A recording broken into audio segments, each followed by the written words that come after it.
आज देखाबै छी हम अहाँके मिथिलाके बहुत सुंदर चीज। मिथिलाके गाम घरमे जे भोज भात होइ छै ताहिमे अहाँके देखियौ तरकारी बनै छै। कम से कम एहि कड़ाहमे 4 मोन 4.5 मोन तरकारी अँटै छै। आ ई सब मिलके कोनो हलवाई नहि बनबै छै, ई सब ग्रामीणे मिलके देखै छियै। ग्रामीण सब ई द्वादशाके भोज छियै। एहिमे जे छै सब आदमी अपन नौ केस करा कऽ अपन सब सामान फरीक लोकनि नौ केस करा कऽ एतऽ ठाढ़ छथिन, तरकारी बनबै छथिन। गाँवके झूठ फूसके फुसियाही गप जे होइए गाँव घरमे, फलामाके बेटा भागि गेलै आ फलामाके बेटी बिगड़ि गेलै, तऽ एही रूपसँ देखल जाइ छै। देखियौ मेन सब्जी बनबैवला इएह भेलथि अनित झाजी। आ ई तऽ सजमनि आ चनाके दालिके सब्जी छी। देखलियै आब भात चढ़ल छै। आब देखियौ मिथिलाञ्चलके ई प्रसिद्ध भेल आमक समयमे। अखाड़ आ साउनमे जे कोनो भोज हैत गाम घरमे, चाहे उपनयनके हुए, बसकट्टीके हुए कि कोनो चीजके हुए, तऽ ओहिमे जे छै आमके अम्बार लागल रहै छै। आमक भोज जे छै बहुत सुन्दर। एक-एकटा आदमी जे देखै छियै, बच्चो सब 3-3 टा 4-4 टा 5-5 टा आम खाइ छै। आ देखै छियै हमर मुन्ना बाबू छथिन जे एकदम छिल कऽ देखियौ देबू भैयाके ई जे छथिन आनन्द लै छथिन। आ हिनका डायबिटीजसँ कोनो परहेज नहि। आ देखियौ भीम भाइके, अरे बाप रो बाप, लागै छै जे ढेरी लगा देलखिन।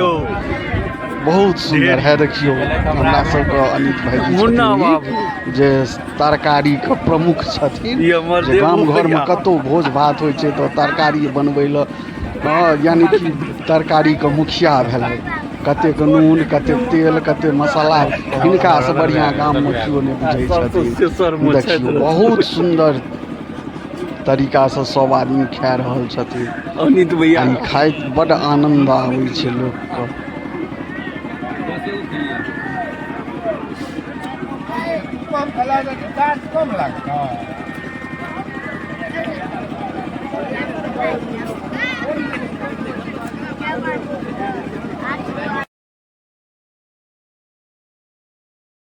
ई भोज जे भऽ रहल छै ओहिमे चूड़ा दही चीनी तरकारी आ ओहिपरसँ आम, जे आदमी जतेक खाय आम। आ सेहो कि तऽ मिथिलाञ्चलके प्रसिद्ध, दरभंगाके प्रसिद्ध मालदह आम। एक-एकटा देखै छियै बच्चासब 5-5 टा खा गेलै। देखै छियै बूढ़ जुआन सबके 10 टा, तऽ मानि लिअ जे केओ बड्ड कम खेतै तऽ ओ 10 टा। आ कतेक प्रेमसँ खुआबै छथिन ग्रामीण सब से देखियौ, कतेक प्रेमसँ खुआबै छथिन। आ देखियौ हँस हँसि कऽ खाइ छथिन भरि पेट। लागिते नहि छै जे किनको आब लागैए जे सब आदमीके पेट भरैके कगारपर छै। आब भरिए गेल हेतै। जे आदमी 20-20 टा आम खेतै ओ आदमी देखियौ मुन्ना बाबू आमके मारै छथिन हवक्का, मुस्काइ छथिन चवनिआ मुस्कान। आ देख लियौ सब आदमी शुरुओ होइ छै तऽ अन्तो होइ छै। तऽ आमके भोज साओन भादव अखाढ़मे हमरा सबके, जे भादवमे साओनमे अखाढ़मे ई 3 महीना जे छै कनि विशेष आमके प्रचलन रहै छै हमरा सभक मिथिलाञ्चलमे।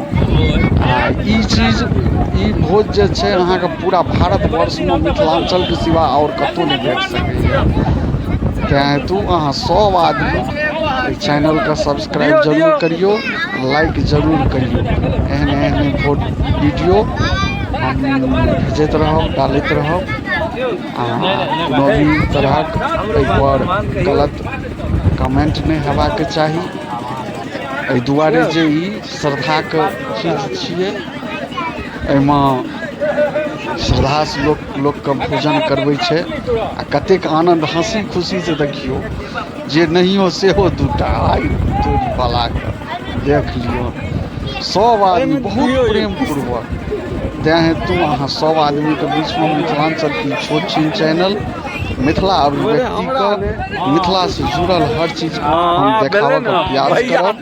अहाँ सब आदमीसँ विनम्र विनती निवेदन जे चैनल के सब्सक्राइब करू, लाइक करियो नहीं करियो अलग बात है, लेकिन सब्सक्राइब जरूर करियो। व्यू तो अपने आप बढ़िए। तो चलू, जय मिथिला, जय मैथिली, जय माँ जानकी, राजा विदेह की जय हो, जय सिया राम।